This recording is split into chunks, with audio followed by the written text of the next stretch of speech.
Okie dokie. So this morning I'm getting to sit down with Kayla Wieczorek. I said it right? Wieczorek. Close Wieczorek. enough. See, I knew I was going to do that. Wieczorek. It's okay. It's a hard one. And she is in Missouri.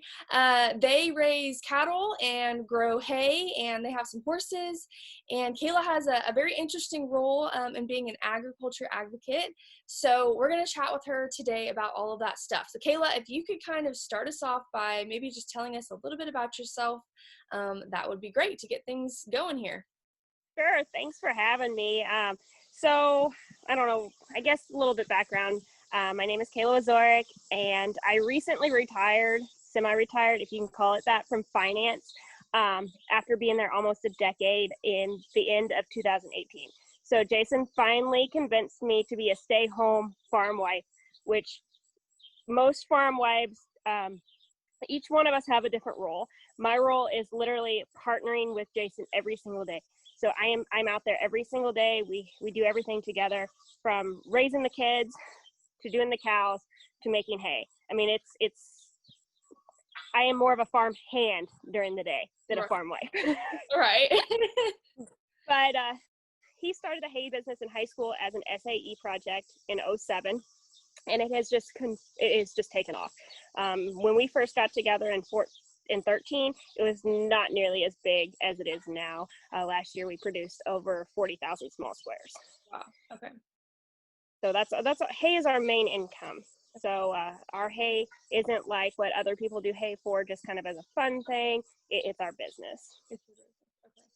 So with that being said, how many acres do you guys farm of hay or grow? Okay, so we farm roughly 500 acres or so, give or take a little bit. We've lost a few acres, but there's 100 acres of alfalfa. So typically we get anywhere from 3 to 5 cuts.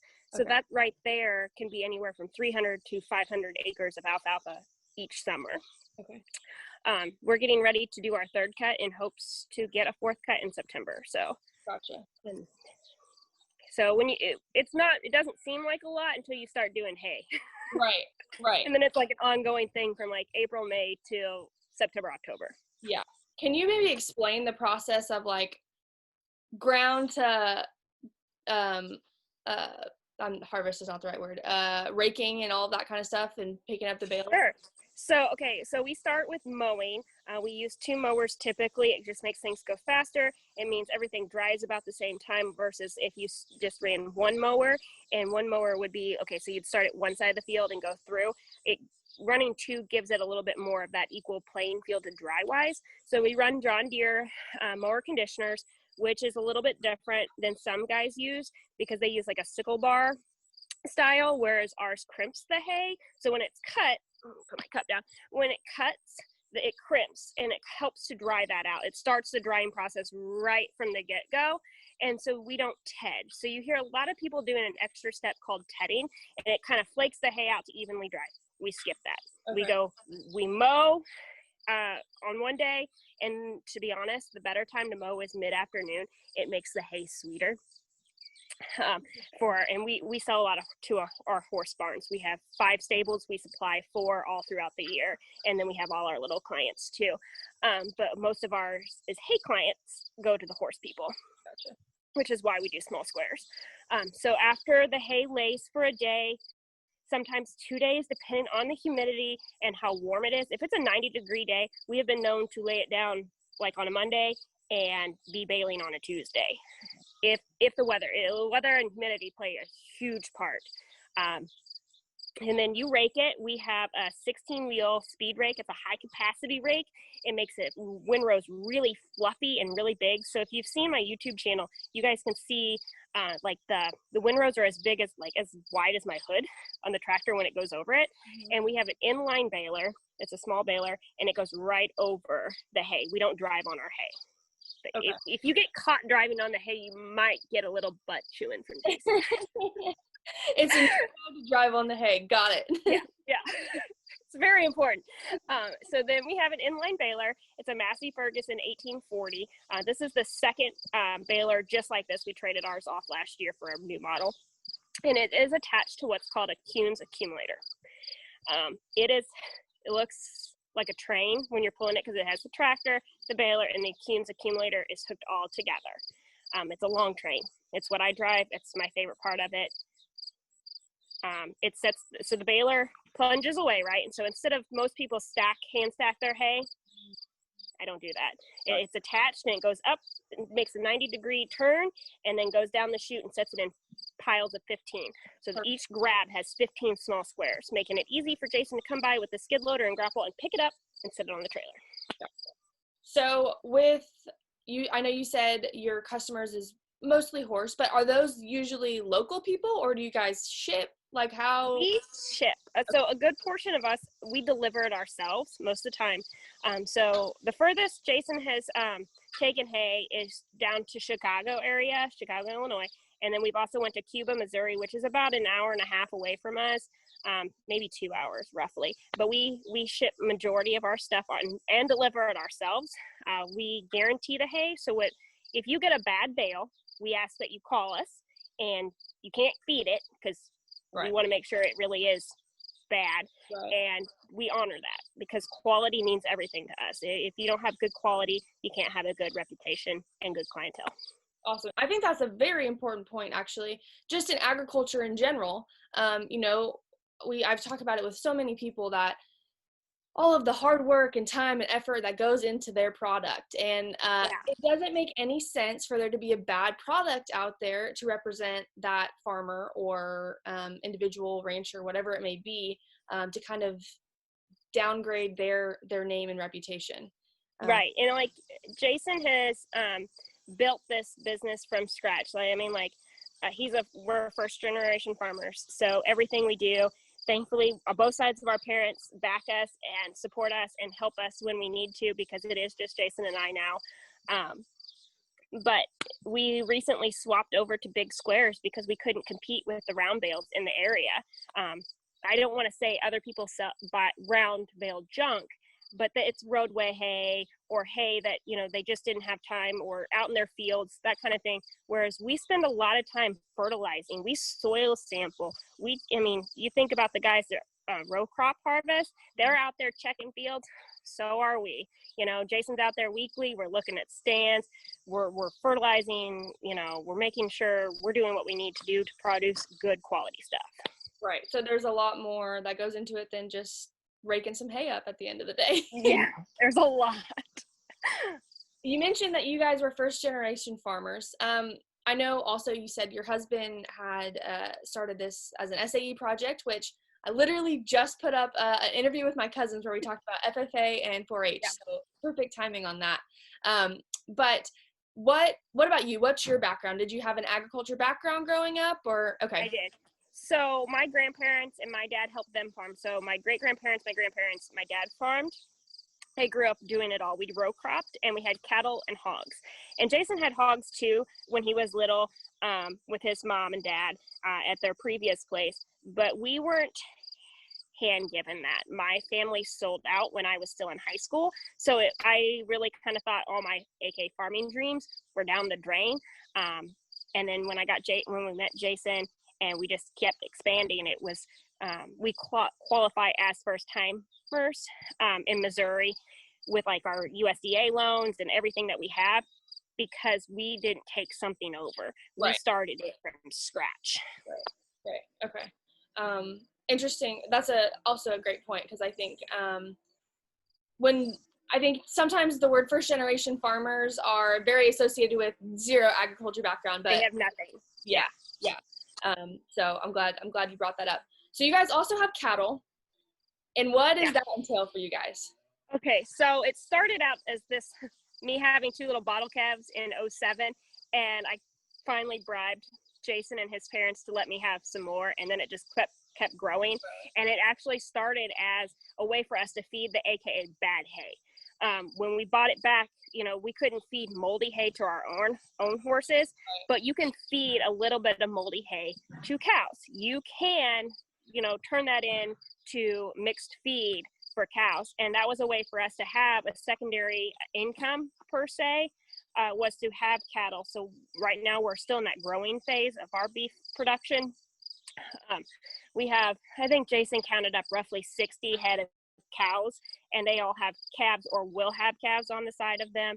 And then we've got about 40 yearling weaned calves that we've just been growing. We're culling out the bulls that we don't want and making them steers, and then we're saving the good heifers back as replacements. Okay, so you're pretty much purely kind of a small, at this point, small commercial herd that's Yes. going it has a dual purpose of, and also sustainability right there. There we go. Right. Sustainability and efficiency as far as no waste in the hay side of things.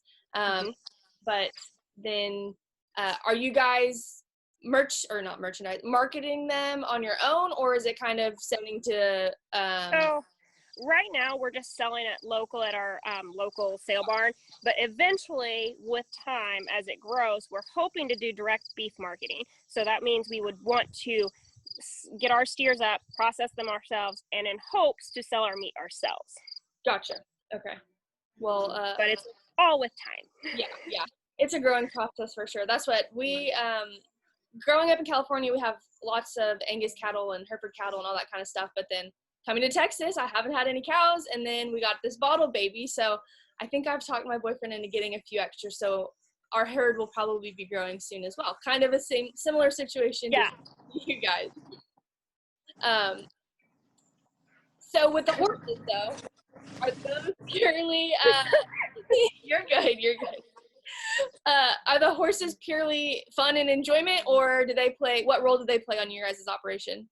So they are more fun, but I use my two over with the cows a lot. That's like my guilty pleasure, is being able to ride the horses over and check fence lines. Like, it's my dual purpose. Like, I'll be like, oh, I'm gonna go check fence lines, and I'll be taking a horse just to do it. Well, perfect. I know some people have different views and favorability as far as horses or four-wheelers and all that kind of stuff. So sometimes it's fun just to see what people choose to use. Also, though, you're starting to play a huge role on social media. Yes. What just made you decide, hey, I'm going to jump into this, as I am now referring to it as, this crazy world of social media, because it's so hard to keep up with and figure out all the new changes? What made you think, all right, let's do it? Well, my best friend prodded me along. I started out just blogging and writing, and she's like, you have too much of an interesting life to just hoard it in words. I'm like, ugh. And then my father-in-law bought me a camera and said, here, just go out. And he kind of pushed me out of my comfort zone, because this is definitely out of my comfort zone, to just talk and be in front of people, even though you guys aren't like right in front of me. But it was a way to show my side of things. So often you see farm wives just delivering food or helping move equipment, and I wanted to show my side of it, because it is very different. I am stay-at-home mom, but my role is way different, because I am out here every day. Right. And I do cook eventually, but it usually is like at 9:00 at night. All right. As long as there's food on the table, no one can complain, right? That's right. What have you found to be kind of the biggest challenge with sharing your story? Hitting publish. Sometimes I second guess myself. Is really helping somebody? Is everybody just laughing at me? I don't always feel low self-esteem plays a part in that, and that's just me. Nobody can hit publish for me, so I have to just kind of suck it up and do it myself.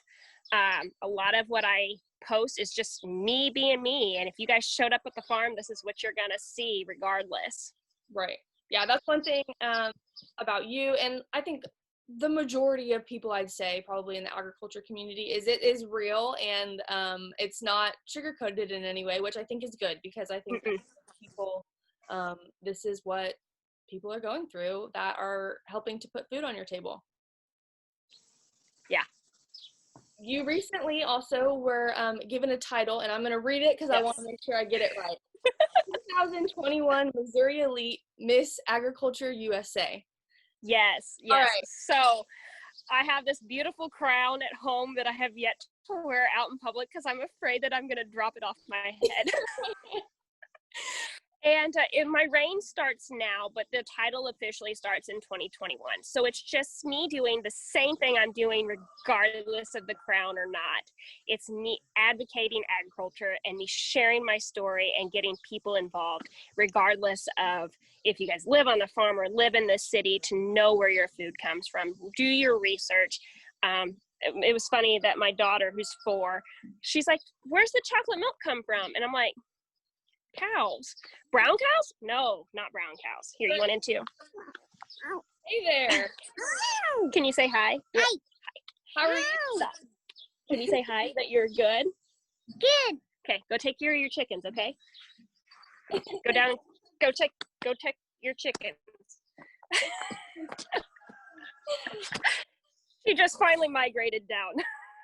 I hear you, man. Nothing better though than getting to wake up and go check on your chickens and maybe have some fresh eggs in there, right? Yeah, so the kids have their own chicken project with Grandma and Grandpa, and I think there's about 400 hens running around.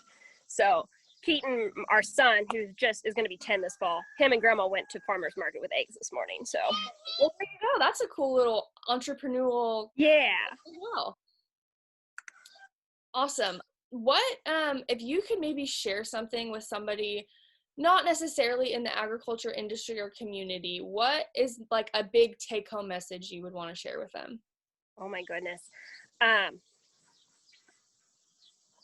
Never let your light dull out. Don't let somebody dull your light. And I do this myself. I dull my own self out sometimes, and I lose that fire.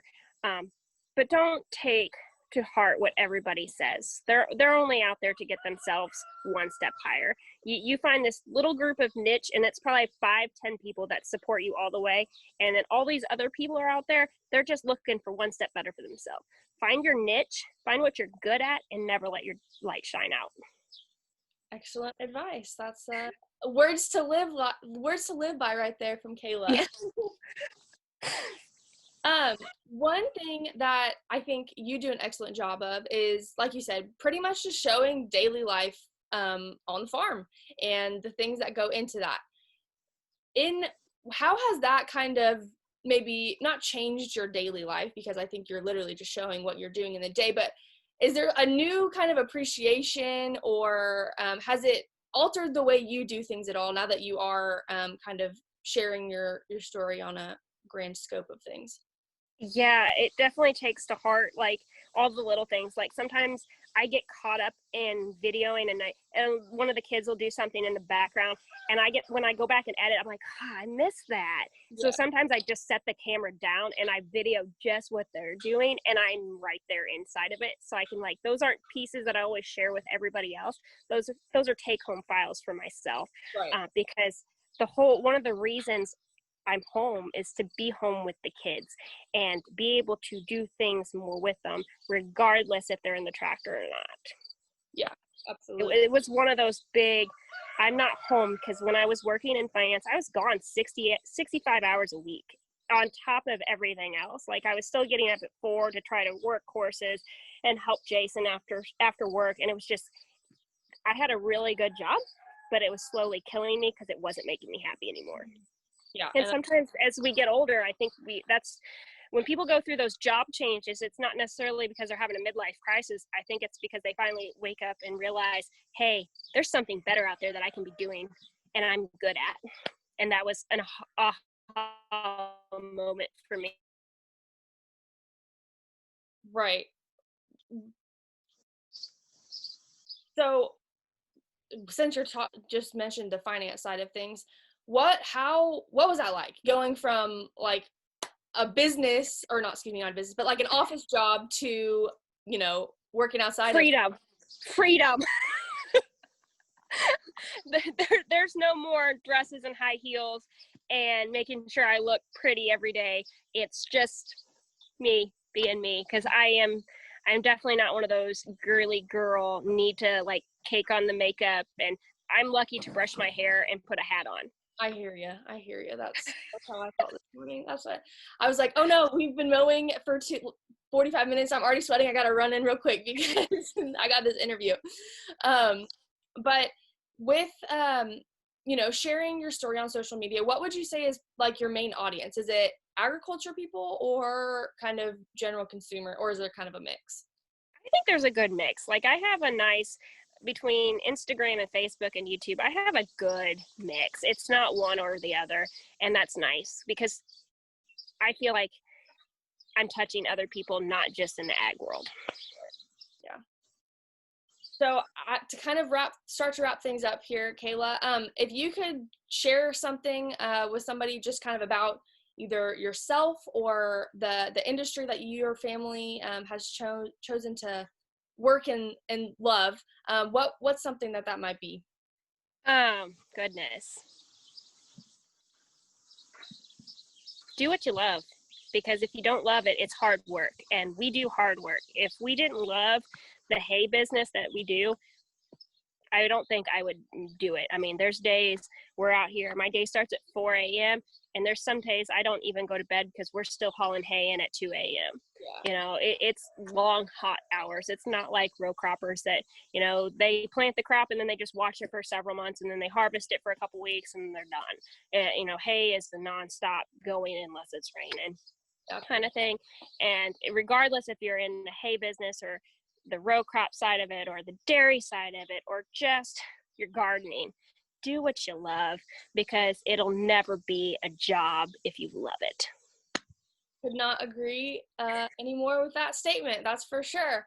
Kayla, where can people find you on social media or connect with you through your blog?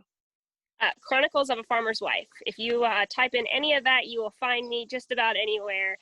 You can go to my website, same thing, chroniclesofafarmerswife.com.